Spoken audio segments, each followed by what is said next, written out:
The EMEET SmartCam S800 featured in today's review is provided courtesy of EMEET. EMEET has reached out to me to check out and review their S800. So this is the EMEET SmartCam S800, and I'm not gonna lie, at first I was a little 4K webcam, okay, whatever. But this has quickly become a mainstay in my production setup. It's actually proven to be far more capable than I was going to give it credit for, and I've been quite pleased with it. So just going to share this kind of impromptu review with you all today instead of my traditional written ones, because I think this will be a better fit for showcasing just exactly what the S800 is capable of. To get started, so the S800 has a Sony sensor, is capable of 4K resolutions at 30 frames per second, 1080p 60, features really good autofocus, HDR capabilities, and 4 levels of zoom between 73 degrees and 40 degrees. It also has dual built-in noise-canceling microphones. And another really cool feature is it has a nice little built-in privacy cover. So there we are. Hello. Or should I say goodbye?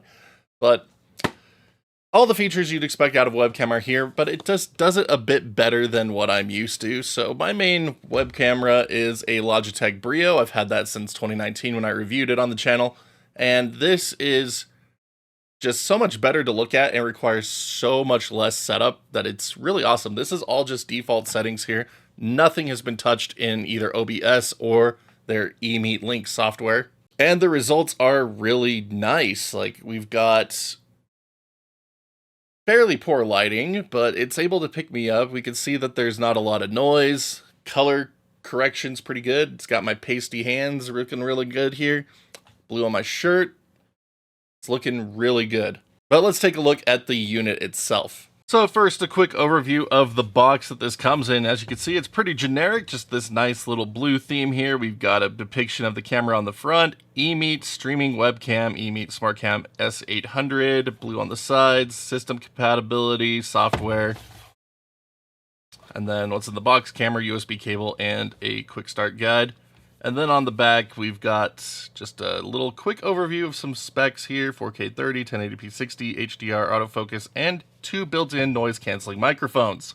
So the camera itself, very compact. Not as compact as the Logitech Brio, but you can see here we got the Sony lens, and here's that privacy cover that we mentioned just a bit ago. Just twist this, and it closes and opens it. Very cool. So, half-inch Sony sensor in there, 4K 30, 1080p 60, and then we've got some ventilation in the back and a little caution hot label here. So this does get a little warm. It hasn't ever been too hot to the touch myself, but yeah. So USB-C port recessed in the back.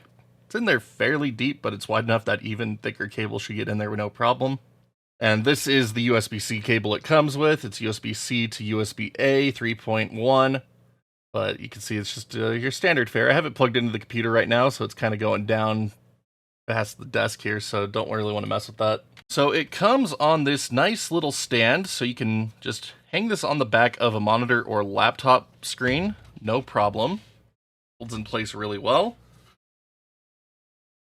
And then we've also got a good degree of rotation and height adjustment here. So you're able to get this in a really good position depending on how you want it. And then you could also mount it with the threads here to any tripod or ring light, which is what I do right here with my ring light. It is now my top-down camera. And so it just sits nicely like so. So again, nice and compact. I really like it. It just sits unobtrusively out of my way, out of sight, out of mind, but it does everything that I need it to right now. And that is, again, why I'm enjoying it. So just a quick example of what the microphone quality on the EMEET S800 is like. It is not terrible by any stretch of the imagination, actually does pretty well. It's got dual microphones, gets stereo audio out of this, noise canceling, but just a quick look at what you can expect out of settings in things like OBS here. So again, EMEET SmartCam S800, no drivers needed to get this working, just pops up, it's good to go. So it defaults to 4K resolution. As you can see here, just default settings. You can choose custom settings if you'd like. This gives you the option of changing up the resolution settings. So we got 1440p, 1080, 720, and a bunch of stuff below that. But Again, 4K is set to 30 FPS. And if we drop this down to something like 1440p, it's also 30 FPS, but then again, 1080 will give you a full 60 FPS representation here. And as you can see, it just gives you the crazy fast hands. Sorry, I don't like 60 FPS for people. That's just a personal thing. But another cool thing, you can also change the video format here from MJPEG over to H.264. Now, unfortunately, this does introduce a big jump in video latency. So you can see that the audio and the video are no longer aligned.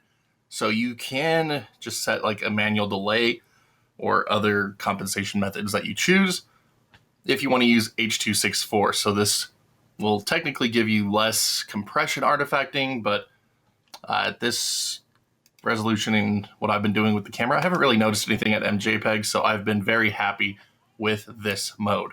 And again, we have color space options that include HLG, PQ, and then Rec 601, 709. Change between limited and full color spaces. Very friendly features here. And that's just with OBS. Now this is the EMEET Link software here, so it automatically picks up the S800 and will give you a preview window here. It's mostly aligned audio video wise, but it's really nice. So you can choose between turning on or off the microphone noise canceling. So again, we're still using the microphone on the camera itself right now. We're not using my Wavelink. So we have firmware updates for the camera possible in this software in the upper corner here. Turn preview on off. But under the camera settings, you can load up different grids and profiles here so you can see where you should properly align your camera. But I mean, what do I know? But a lot of cool stuff here, but you can flip the image, choose different metering modes here between face, spot, global, center. So if you're doing a front-facing, face is really good for that. And for my downward camera one, I like to use spot or center. But then we can also do central or face focus. So this is actually really nice here. So again, autofocus on this is really quick. So you can see we just hold up this box, it centers on it, pull it off, it centers back on my face. And if we were to do a face focus, we could put a bunch of stuff right in front of this camera and it will still focus right here. And that's all determined right here.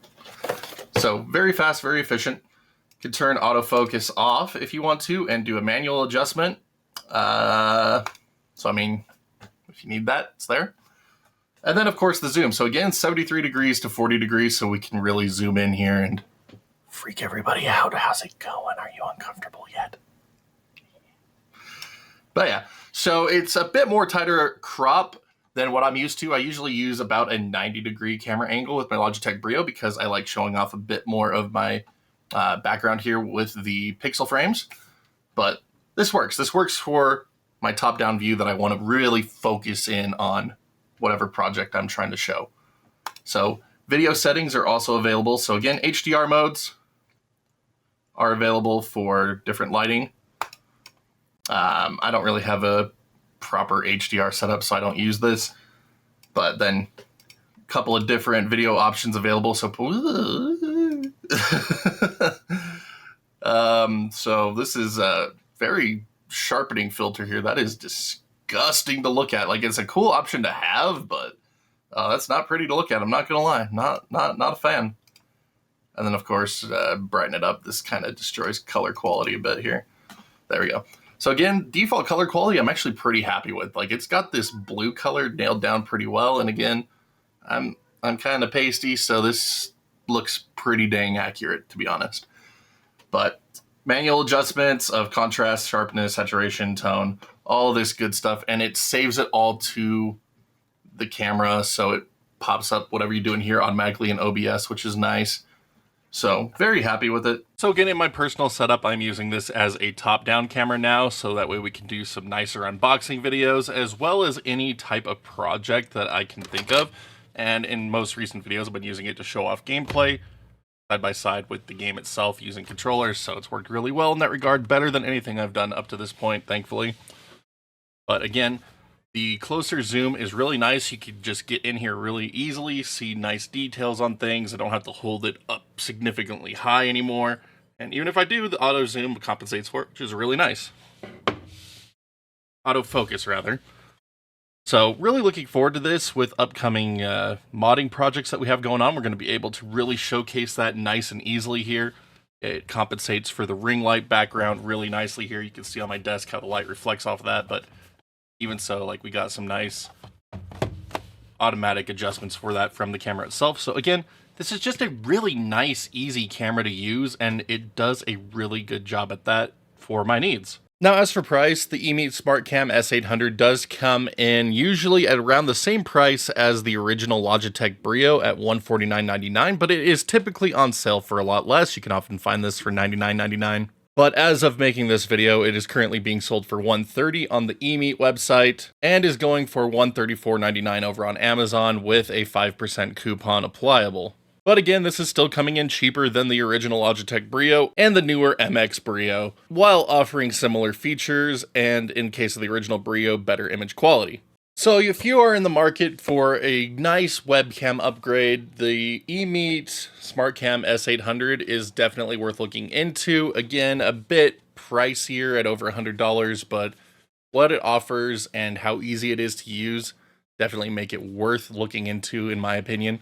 Especially for those of you just getting started out doing content creation or not wanting to spend a ton on a nicer camera, but still want to have a nice camera, if you know what I mean. So really excited what this is going to do for our channel in terms of just being able to show things off a little bit nicer than how we've done it in the past. And yeah, again, check out the EMEET SmartCam S800 if you are in the market for something like this. And if you've thought that it has looked pretty decent in what you've seen in today's footage. But big thank you to EMEET for sending one our way to showcase and share with all of you. Looking forward to, again, showing this off for the foreseeable future in future videos. And just thank you to all for watching today's impromptu review video. I hope you found it informative. And again, give the S800 a look if you need a nicer webcam. But we're going to go ahead and call it here. Thank you so much for watching. See you all back next video.